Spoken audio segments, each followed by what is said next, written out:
السلام عليكم ورحمة الله وبركاته. الحمد لله والصلاة والسلام على رسول الله وعلى آله وصحبه الفائزين برضا الله. أما بعد فأعوذ بالله من الشيطان الرجيم. بسم الله الرحمن الرحيم. إنا أعطيناك الكوثر فصل لربك وانحر إن شانئك هو الأبتر. صدق الله العلي العظيم وصدق وبلغ رسوله النبي الكريم ونحن على ذلك من الشاهدين الشاكرين والحمد لله رب العالمين.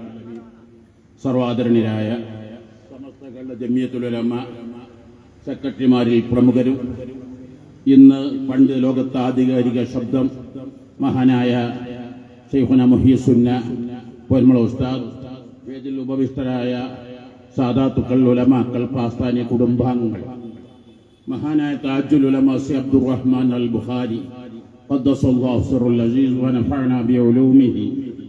ഇന്ന് പ്രസ്ഥാനത്തിന് എന്നെന്നും മനസ്സുകളിൽ മായാതെ മറയാതെ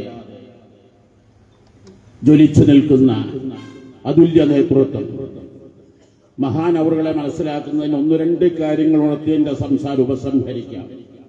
ഇന്ന് ലോക പണ്ഡിത വേദികൾ നിറഞ്ഞു നിൽക്കുന്ന അനുഗ്രഹീത പണ്ഡിത നേതൃത്വമാണ്.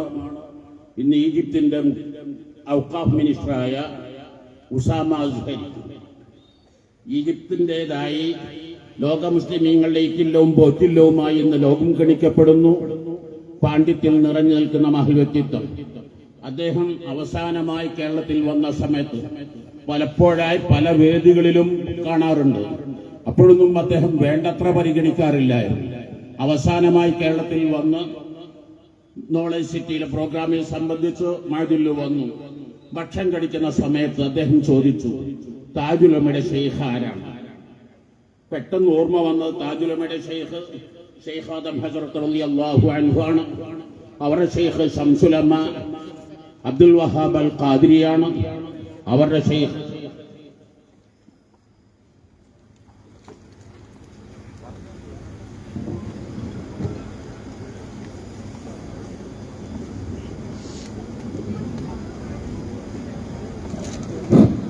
വർത്തമാനകാലത്ത് സമൂഹത്തിന്റെ സമുന്നതമായ മുന്നേറ്റത്തിന് അഭിമാനകരമായ നേതൃത്വം നൽകിയ അനുഗ്രഹീത പ്രതിഭ, കാലം സാക്ഷി, കർമ്മം സാക്ഷി, ആർജവത്തോടെ, ആവേശത്തോടെ, ധീരതയോടെ, അഭിമാനത്തോടെ ഈ സമൂഹത്തിന് ദിശ നിർണയിച്ചു നൽകിയ തുല്യതയില്ലാത്ത നേതാവ്, ആഗോള വേദികളിലെ മുസ്ലിം നേതൃത്വം, ഇന്ത്യയുടെ അഭിമാനം, ദി ഗ്രാൻഡ് മുഫ്തി ഓഫ് ഇന്ത്യ ശൈഖുന സുൽത്താനുൽ ഉലമ താജുൽ ഉലമ ടവർ സമൂഹത്തിന് സമ്മാനിക്കുന്നതിന് വേണ്ടി നമ്മുടെ വേദിയിലേക്ക് കടന്നു വരുന്നു.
ഇന്ന് ലോകത്ത് പകരക്കാരില്ലാത്ത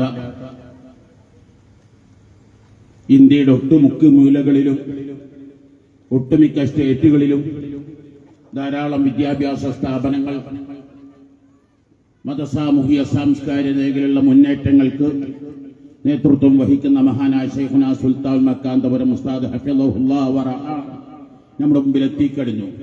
ഇനി സുദീർഘമായ പ്രഭാഷണത്തിന്റെ പ്രസക്തിയില്ല. സുൽത്താൻ ആജ്ഞാപിച്ചതുകൊണ്ട് പറയുന്നു. അങ്ങനെ ഉസാമ അസ്ഹരി മഹാനായ താജുൽ ഉലമയുടെ മശായിഖുമാരെ ചോദിച്ച സമയത്ത് മഹാനായ ശൈഖ് ആദം ഹസ്രത്ത് റളിയല്ലാഹു അൻഹു നമ്മളെ സംബന്ധിച്ചിടത്തോളം SYS എന്ന മഹത്തായ പ്രസ്ഥാനം 1954 സമസ്ത കേരള ജമിയത്തുൽ ഉലമായുടെ സമ്മേളനത്തെ അധ്യക്ഷം വഹിച്ച് മഹാനവറുകളാണ് ഈ SYS അധ്യക്ഷതയിലാണ് SYS എന്ന പ്രസ്ഥാനം രൂപീകൃതമാകുന്നത് എന്ന് SYS നമ്മൾ ഓർക്കുന്നത് നന്നായിരിക്കും. ആ ശൈഖ് ആദം ഹസരത്ത് റളിയല്ലാഹുവിന്റെ ശൈഖ് മഹാനായ ശംസുൽ അബ്ദുൽ വഹാബ് അൽ ഖാദിരി ഇന്ത്യയിലോ ആദ്യമായി ബ്രിട്ടീഷ് ഗവൺമെന്റിന്റെ ഔദ്യോഗിക അംഗീകാരത്തോടുകൂടെ ആ പൊൻ പതക്കമടക്കം ലഭിച്ച മഹാനായ പണ്ഡിതനാണ് ശംസുൽ അബ്ദുൽ വഹാബ് അൽ ഖാദിരി. മഹാനുള്ള ശൈഖ് സൈനി ദഹ്ലാൻ റളിയല്ലാഹു അൻഹു രണ്ടാം ഇബ്നു ഹജർ തങ്ങൾ എന്ന പേരിൽ അറിയപ്പെടുന്ന ധാരാളം ഗ്രന്ഥങ്ങൾ എഴുതിയ ഖാത്തിമത്തുൽ മുഹഖ്ഖിഖീൻ അല്ലാമ ഇബ്നു ഹജർ അൽ ഹൈതമി റളിയല്ലാഹു തആല തങ്ങളുടെ പേരിൽ രണ്ടാം ഇബ്നു ഹജർ എന്ന പേരിൽ അറിയപ്പെടുന്ന സൈനി ദഹ്ലാൻ റളിയല്ലാഹു. ഇതങ്ങ് കേൾക്കുമ്പോൾ ഉസാമ അസ്ഹരി അത്ഭുതത്തോടുകൂടെ ഉസാമ അസ്ഹരി ലോകമൊട്ടുക്കും സഞ്ചരിച്ച് ഉലൂഉൽ ഇസ്നാദ് ശേഖരിക്കുന്നതിന് വേണ്ടി, ഉലൂഉൽ ഇസ്നാദിന്റെ പ്രത്യേകത നമുക്കറിയാമല്ലോ. സ്വഹീഹുൽ ബുഖാരി, സ്വഹീഹ് മുസ്ലിം, അബൂ ദാവൂദ്, തുർമുദി ഇതെല്ലാം പരിശോധിച്ച് നോക്കിയാൽ സ്വഹീഹ് മുസ്ലിം ഒരു ഖുലാഫിയാത്തും കാണാൻ കഴിയില്ല, അബൂ ദാവൂദിൽ ഒരു ഖുലാഫിയാത്തും കാണാൻ കഴിയില്ല. എന്നാൽ സ്വഹീഹുൽ ബുഖാരിയിൽ 22 ഖുലാഫിയാത്ത്. ഖുലാഫിയാത്ത് എന്നാൽ മാ ബൈന റസൂലില്ലാഹി സ്വല്ലല്ലാഹു അലൈഹി വസല്ലം വബൈന റാവി തലാത്ത് റുവാത്ത്, 3 റാവികൾ മാത്രം. അഥവാ സ്വഹീഹ് ഇമാം ബുഖാരി റളിയല്ലാഹു തആല തങ്ങളുടെയും അതുപോലെ തന്നെ മഹാനായ അഷ്റഫുൽ ഖൽഖ് സ്വല്ലല്ലാഹു അലൈഹി വസല്ലം തങ്ങളുടെയും ഇടയിൽ 3 റാവിമാർ മാത്രം. അതും നിങ്ങൾ മനസ്സിലാക്കണം. മഹാന ഇമാം ബുഖാരി റളിയല്ലാഹു തആല തങ്ങൾ ജനിക്കുന്നത് ഹിജ്റ 196 അഷ്റഫുൽ ഖൽഖ് സ്വല്ലല്ലാഹു അലൈഹി വസല്ലം തങ്ങൾ വഫാത്തായി 186 വർഷം കഴിയുമ്പോഴാണ് 194 ഈ വർഷത്തിൽ ജനിച്ച മഹാന ഇമാം ബുഖാരി റളിയല്ലാഹു തആല തങ്ങളെയും അഷ്റഫുൽ ഖൽഖ് സ്വല്ലല്ലാഹു അലൈഹി വസല്ലം തങ്ങളുടെ ഇടയിൽ 3 റാവിമാർ മാത്രം. സലമത്തുൽ അഖ്വ റളിയല്ലാഹു അൻഹു, ഇബ്രാഹിം മക്കി റളിയല്ലാഹു, അങ്ങനെ 3 പേരിൽ ഒതുങ്ങുന്നു ഇത്രയും വലിയ 22 ഹദീസ്. എന്നാൽ മഹാനായ സൈനി ദഹ്ലാൻ റളിയല്ലാഹു അൻഹുവിലേക്ക് ഹറമിലെ അനേകായിരം പണ്ഡിതന്മാർ ഇന്ന് ഞാനും നിങ്ങളും ഓതിക്കൊണ്ടിരിക്കുന്ന ഫതുഹുൽ മുഈൻ അതിന്റെ വ്യാഖ്യാനങ്ങൾ ഏറ്റവും പ്രമുഖ വ്യാഖ്യാനമായ ഇആനത്തുൽ ത്വാലിബീൻ സയ്യിദുൽ ബഖർ റളിയല്ലാഹു തആല തങ്ങളുടേതാണ്. ആ സയ്യിദ് ബഖർ റളിയല്ലാഹു തആല തങ്ങളും സൈനി ദഹ്ലാൻ റളിയല്ലാഹുവിന്റെ ശിഷ്യന്മാരിൽപ്പെട്ടവരാണ്. അതങ്ങ് കേൾക്കലോട് ഉസാമ അസ്ഹരി അത്ഭുതത്തോടുകൂടെയാണ് അദ്ദേഹം ഇത്രയും കാലം സഞ്ചരിച്ച് നടന്ന കൂട്ടത്തിൽ അദ്ദേഹത്തിന്റെ മുഖഭാവത്തിൽ നിന്നും ചെയ്യുന്നു മനസ്സിലായത് ഇത്രമാത്രം ഒരു ഉലൂഉൽ ഇസ്നാദ് അദ്ദേഹത്തിന് ലഭിക്കാൻ കഴിഞ്ഞിട്ടില്ല എന്നാണ്. അഥവാ താജുൽ ഉലമ എന്ന് അദ്ദേഹം ഇജാസത്ത് സ്വീകരിച്ച പണ്ഡിതനാണ് മഹാനായ ഉസാമ അസ്ഹരി. പെട്ടെന്ന് എന്നോട് ഖബത്ത് വാങ്ങി അദ്ദേഹം ഭാര്യക്ക് മക്കൾക്ക് ഒക്കെ എഴുതി ഒപ്പിട്ട് പിന്നെയും അത് നഷ്ടപ്പെട്ടപ്പോൾ വീണ്ടും അഞ്ചൻ സൈ ശിഹാബുദ്ദീൻ ബുഖാരി തങ്ങളോടത് വാങ്ങി. അപ്പൊ ഞാൻ ഈ പറഞ്ഞ മഹാനായ താജുൽ ഉലമയുടെ നമ്മുടെ ഉലൂഉൽ ഇസ്നാദ് നമ്മുടെ പ്രസ്ഥാനത്തിന് അഭിമാനമാണ്. അൽഹംദുലില്ലാഹ് കരുവന്തുരുത്തി മഹാനായ താജുൽ ഉലമ അബ്ദുറഹ്മാൻ അൽ ബുഖാരി ഖദ്ദസല്ലാഹു സിറഹുൽ അസീസ് കിതാബുൽ ഹിക്മ ദറസ് നടത്തിയപ്പോൾ 8 കൊല്ലം അല്ലാഹുവിന്റെ തൗഫീഖോടുകൂടെ എല്ലാ മാസവും താജുൽ ഉലമക്ക് ഹിക്മ വായിച്ചു കൊടുക്കാൻ ഈ വിനീതിന്റെ ഭാഗ്യം ലഭിച്ചു എന്നത് ഈ വിനീതിന്റെ ജീവിതത്തിൽ മഹാസൗഭാഗ്യമായി കാണുകയാണ്. ആ മഹാനായ താജുൽ ഉലമ ജനിക്കുന്നത് 1920 ഞങ്ങളുടെയും താജുൽ ഉലമയുടെയും നാട് ഒരേ നാട്, തറവാട് കരുവന്തിരുത്തി, ഒരേ തൊട്ടടുത്ത വീട്. അഥവാ ഒരു വേലി, ഒരു മതിൽ. അന്ന് മതിലില്ല, കമ്പൗണ്ട് വാളായി വേലിയായിരുന്നു. ഞങ്ങളുടെ തറവാട് തച്ചറമ്പത്ത് ഹൗസ്, തങ്ങളകത്ത് ഹൗസ്. അങ്ങനെ കുട്ടിക്കാലം തൊട്ട് മഹാനായ താജുൽ ഉലമ അവരുടെ ഉപ്പ സയ്യിദ് അബൂബക്കർ ചെറുകുഞ്ഞിക്കോയ തങ്ങൾ വലിയ സൂഫിയും മഹാനും പണ്ഡിതനുമായിരുന്നു. മഹാനവരുടെ ഉമ്മ സയ്യിദ് ഹലീമ കുഞ്ഞി ബീവി വളരെ സ്വാലിഹത്തും ആബിദത്തുമായിരുന്നു. താജുൽ ഉലമ പലപ്പോഴും പറയാറുണ്ടായിരുന്നു, എന്റെ വിജയത്തിലും വളർച്ചയിലും ഉയർച്ചയിലൊക്കെ എപ്പോഴും എന്റെ ഉമ്മ നാട്ടിൽ ഏത് മുത്തഅല്ലിം ഉലമാക്കൾ വന്നാലും വീട്ടിൽ കൊണ്ടുവരും. അങ്ങനെ വീട്ടിൽ കൊണ്ടുവന്ന് അവർക്ക് ഹദിയ നൽകും, അവരെ കൊണ്ട് ദുആ ചെയ്യിപ്പിക്കും. മകൻ ഒരു ആലിമാവണം. താജുൽ ഉലമയുടെ ജ്യേഷ്ഠ സഹോദരൻ സയ്യിദ് വലിയ കുഞ്ഞിക്കോയത്തങ്ങൾ. ഞങ്ങളൊക്കെ വലിഞ്ഞാക്ക എന്നായിരുന്നു വിളിച്ചത്. താജു ഞങ്ങളൊക്കെ ചെറുപ്പത്തിൽ വിളിച്ചത് ചെറിഞ്ഞാക്ക എന്ന്. അത് താജുലമ്മ ചെറിയ കുഞ്ഞിക്കോയത്തങ്ങൾ എന്നും ജേട്ട സഹോദരൻ വലിയ കുഞ്ഞിക്കോയത്തങ്ങൾ എന്നും അങ്ങനെ ആ രണ്ടു മഹത്വക്കളും വലിയ അത്ഭുത പ്രതിഭകളായി വളർന്നു വരുന്നതിൽ താജുലമ പഠിക്കുന്ന സമയത്ത് ഞങ്ങളുടെയൊക്കെ വന്നിരാഹു പിതാവ് അഹമ്മദുൽ ബുഖാരി എന്നൊരു പറയാറുണ്ട്. അൽഫിയ ഫതുഹുൽ മുഈൻ ഓതുന്ന സമയത്ത് കരുവന്തിരുത്തി വലിയ ജുമാഅത്ത് പള്ളി, അത് പണ്ട് കാലത്തെ ആ പഴക്കം നിറഞ്ഞു നിൽക്കുന്ന പള്ളിയാണ്. അതിന്റെ ഗ്രൗണ്ട് ഫ്ലോർ, അതിന്റെ ഫസ്റ്റ് ഫ്ലോർ, അതിന്റെ സെക്കൻഡ് ഫ്ലോർ പണ്ട് കാലത്തെ ഉണ്ട്.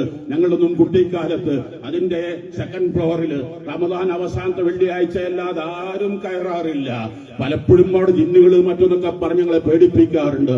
എന്നാൽ ഞങ്ങളൊക്കെ കുട്ടിക്കാലത്തിന്റെ 19 കൊല്ലങ്ങൾക്ക് മുമ്പ്, അഥവാ 1964 ജന്മമെങ്കിൽ അതിന്റെ ഏകദേശം 40 കൊല്ലം മുമ്പ് അല്ലെങ്കിൽ 36 കൊല്ലം മുമ്പ് താജ് 1920 ജനിച്ച താജുലുലമ, ആ മഹാനുഭാവൻ കരുവന്തിരുത്തി ഓതിപ്പടിക്കുന്ന കാലത്ത് മഹാനായ ശംസുലുലമ, മഹാനായ റഈസുൽ മുഹഖ്ഖിഖീൻ ശൈഖുന കണ്ണിയത്ത് ഉസ്താദ്, അതുപോലെ തന്നെ മഹാനായ ശംസുബീക്ക് അബൂബക്കർ മുസ്ലിയാര്, അതുപോലെ തന്നെ പ്രിയപ്പെട്ട കൂട്ടിലങ്ങാടി ബാപ്പു മുസ്ലിയാര്, അതുപോലെ തന്നെ ശംസുലമ പറവണ്ണ മുഹിദ്ദീൻ മുസ്ലിയാര്, അതുപോലെ തന്നെ അബുൽ കമാൽ കാടേരി തുടങ്ങിയ ധാരാളം പണ്ഡിതന്മാർ ഇവിടെ പഠിക്കുന്ന കാലത്ത് അൽഫിയ ഫതുഹുൽ മുഈൻ ഓതിയാൽ താജുലുമ കരുവന്തിരുത്തി എത്തിയാൽ ആ വിവരം നാട്ടുകാർ മുഴുവനും പറയും.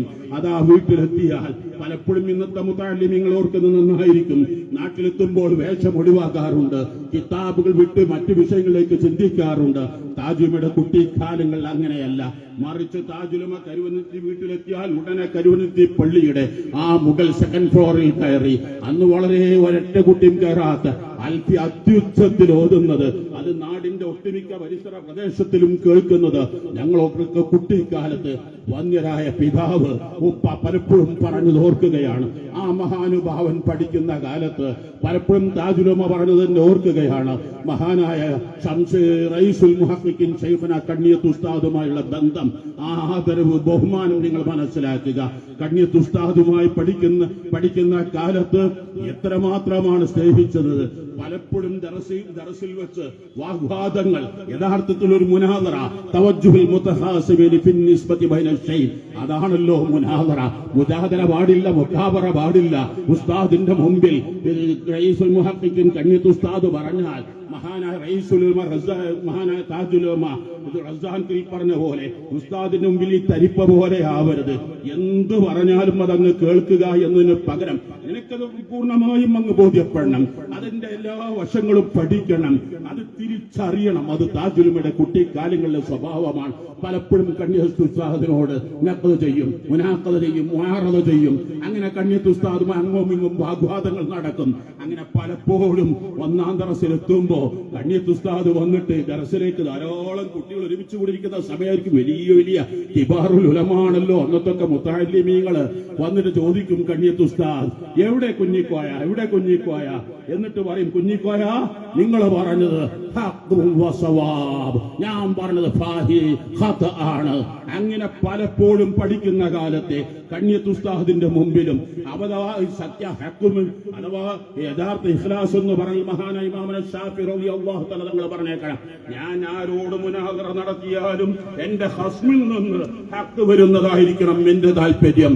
അങ്ങനെ മഹാനായ താജുലുലമ പഠിക്കുന്ന കാലത്ത് എന്തും മറക്കാതെ ഒരു തഫ്സീർ ജലാലി ഓതുന്ന സമയത്ത് ഓതിയതൊക്കെയും ഹിഫ്ളാക്കുക, അത് താജുലുലമയുടെ സ്വഭാവമായിരുന്നു. ഖുർആൻ ഹാഫിളാകേണ്ട മഹാനോഹുകൾ അങ്ങനെ ഒരവസരത്തിൽ പരിപാലിച്ചു. അതിന്റെ ശേഷമാണ് അല്പമൊന്ന്, അഥവാ എക്കാലത്തും താജുലുലമയുടെ ഹിഫ്ള് നിങ്ങൾ